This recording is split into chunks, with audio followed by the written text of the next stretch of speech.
No, we've got Superstock 1000 rider David Allingham, who's kindly agreed to come on the show with us. How are we doing, David? Not too bad, guys. Thanks for having me on.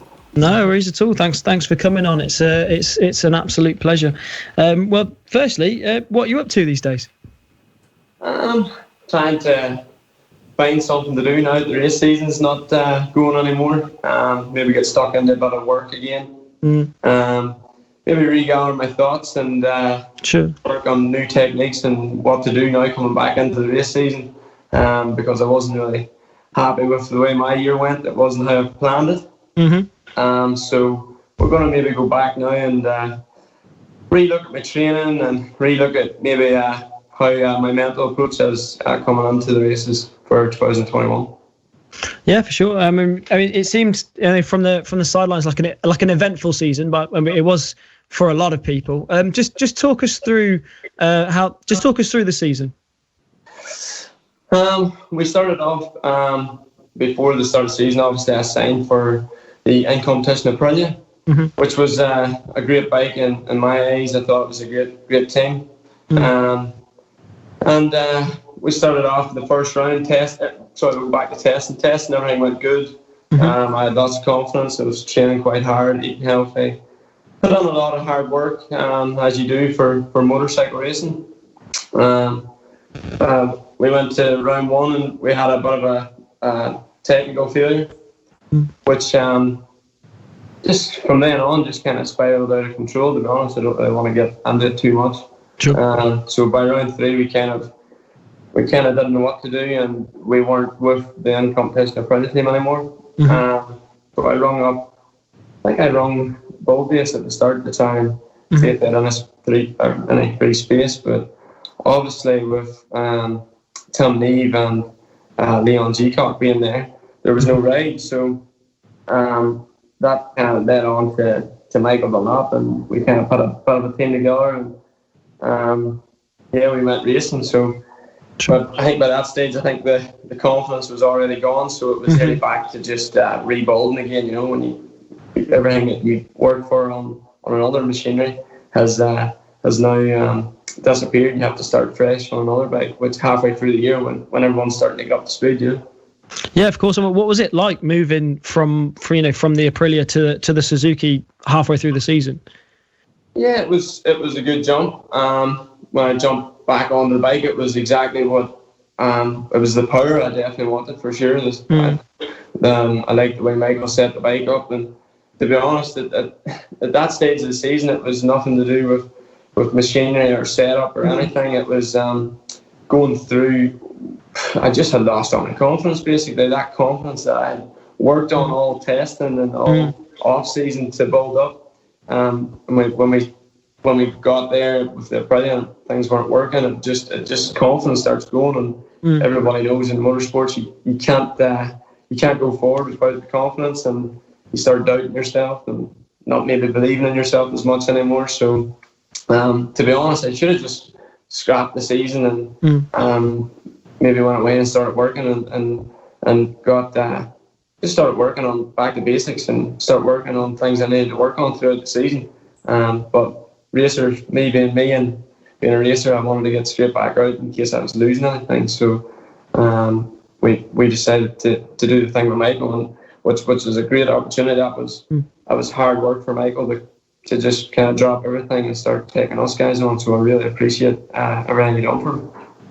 Yeah, for sure. And moving across from the Aprilia to Suzuki, did you get much testing time before your first race on it? Or?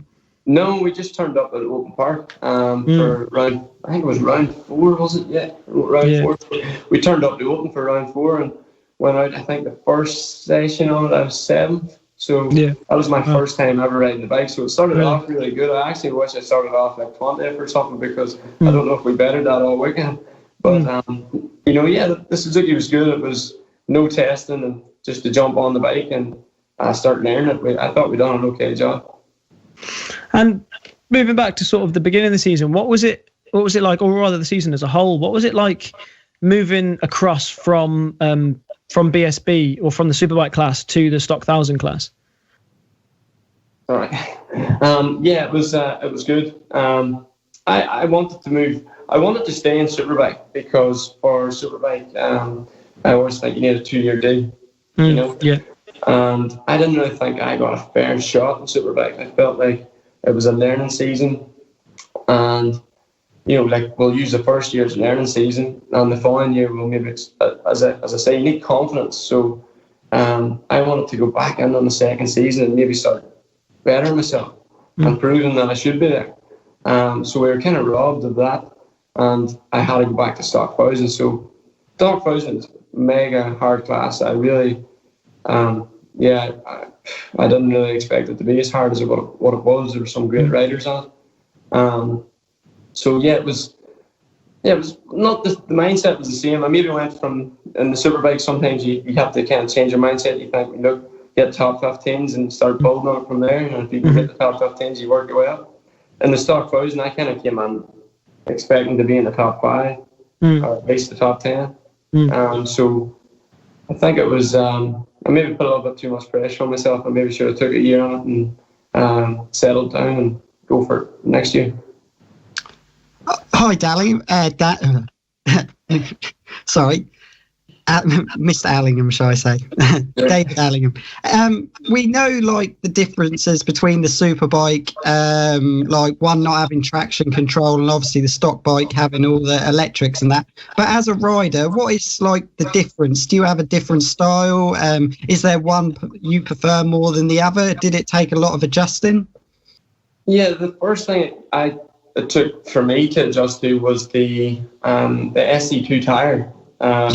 Back to the treaded tires, there was no grip on them. So I was coming from Superbike with the SC0, which was very grippy. To come away from that and jump on to the stock bike with the SC2s, I just straight away just thought there's no grip on these bikes. So you actually have to start relying a little bit more on your traction control, which is something coming from Superbike and coming from Superbike I'd actually never done. So just trying to rely on your traction control and trying to trust it. It's like a mental thing again. You have to just kind of hope to open that throttle and hope the bike's going to correct it.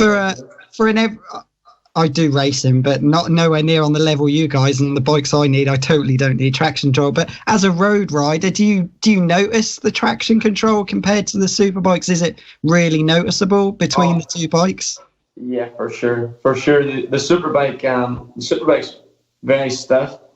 And the only way you can kind of ease the bike out is by taking a little bit of a throttle, by messing about with your throttle map to soften the map a little bit more. Where with the stock bike, you still got that, you're still softening your map and stuff. But the traction control, it's hard work. Like to get on it and start trying to learn it, it's pretty difficult, to be honest. Cheers, David. No problem. So moving back to sort of the transition, what was it? What you expected when you jumped into the stock style class? No, for sure not. No, coming from the Superbike class, where in my mind, I thought this is the hardest class, which for sure it is. It is. But those guys in that stock class are riding so hard at the front, and they're pulling all shapes. They're riding loose. They're aggressive. And that was something that just really didn't expect. Not that I can't do it, but when I jumped into it, I thought I was going to be a lot better than what I was. I think at the start of the year I did prove it, but as the year went on I didn't. But yeah, that was the first thing. I just couldn't believe how aggressive they were. They took no prisoners in that class. They the first 2 or 3 laps, I'm sure if Fraser Rogers is watching, he'll be laughing because they're just mad in the first few laps. Everyone's got their elbows out, pushing each other out of the way. They do it on the same in Superbike, but I feel like Superbike had a little bit more respect. You know what I mean? Yeah, for sure. They seem to have a little bit more respect for each other. You put hard moves on, but that stock class, there was no prisoners, man. They just moved out of the way. No, absolutely. And you can tell by watching from the sidelines, it genuinely looks like a dogfight non-stop.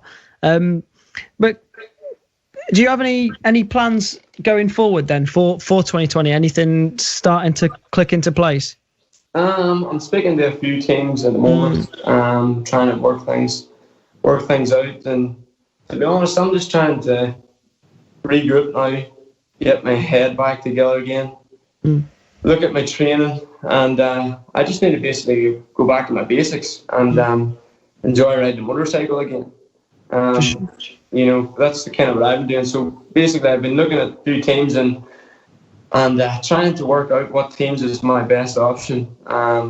With motorcycle racing, that's you need a good team behind you. You need guys with you on your bad days. You need guys with you on your good days. You know, a lot of teams in that BSB paddock, I'm sure a lot of motorsports are behind you when you're doing well, and that's easy. You know, it's easy to be behind somebody when he's doing well. When he struggles, when you really need your team behind you, and get stuck in. So, trying to work out now what my best option is. You know, how to move forward, and if I can get a team that I think is going to be behind me for sure, we'll make some plans for 2021 and get stuck back in and prove what we can do. No, for sure. Is there any sort of plans to return to the Superbike class at any point in your career? That's what I would like to do. I would like to move back in the Superbike. That's of course. But you need to be winning. You know, I think before I move on, I'd like to be winning the class, and then I can go into that class with some confidence and start learning. But if you're going to the Superbike again, you need a 2 or 3 year deal because it is just a completely different machinery. You know, the bikes are a lot stiffer. They race different. And the tyres, again, to get used to those tyres and getting used to opening the throttle, knowing that you have the grip is going to be, it takes a lot of testing and maybe a good year under your belt before you start realising how much grip you have.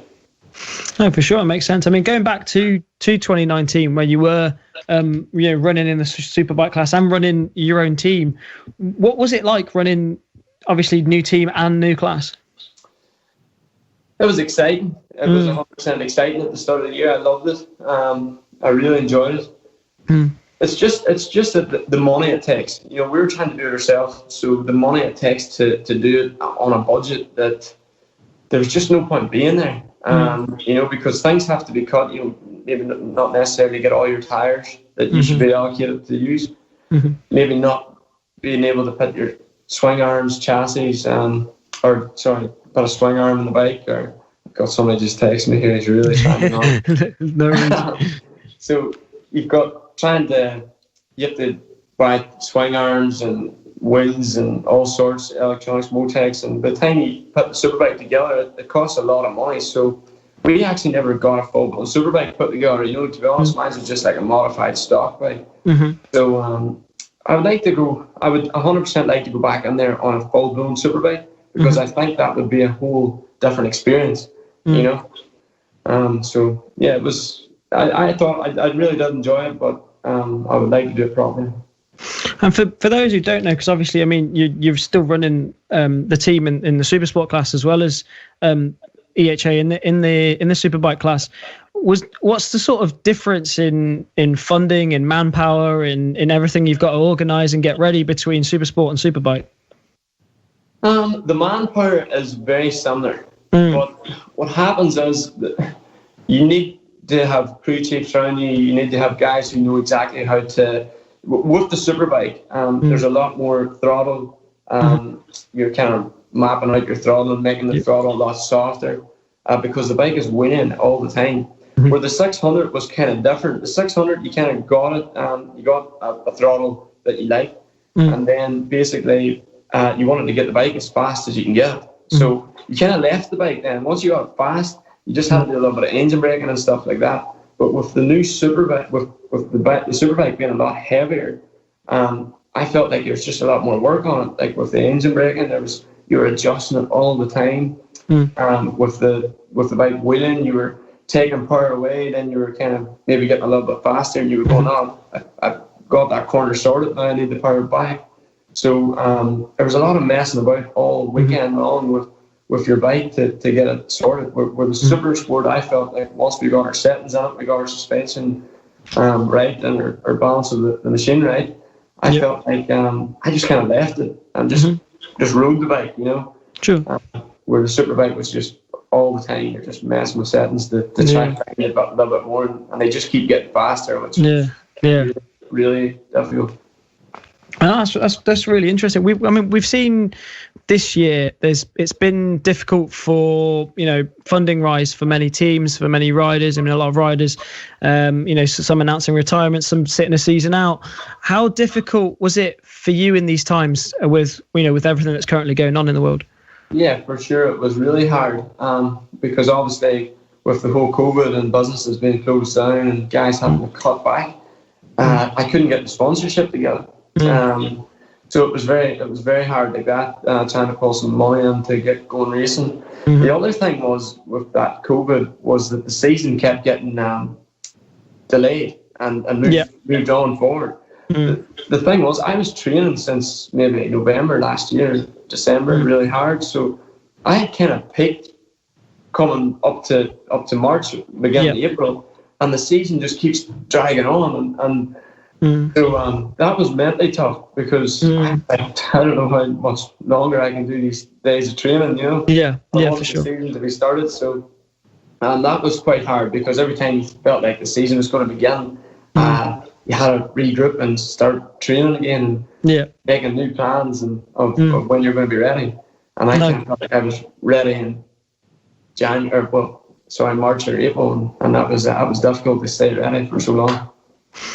No, for sure. It's been a really, you know, tough year for everyone in that respect, and it's been, you know, it's definitely, you know, something that next year is you know, hopefully going to be a lot easier in a lot of respects. But well, thank you very much for coming on, David. It's been brilliant to talk to you. It's been brilliant to hear what you've had to say and all the differences between Stock 1000 and BSB and everything. It's been really insightful for us. So thanks a lot for coming on and joining us. Thanks very much, guys. Thanks for having me. Thank you. Best of luck for next year. Thanks very much. Cheers.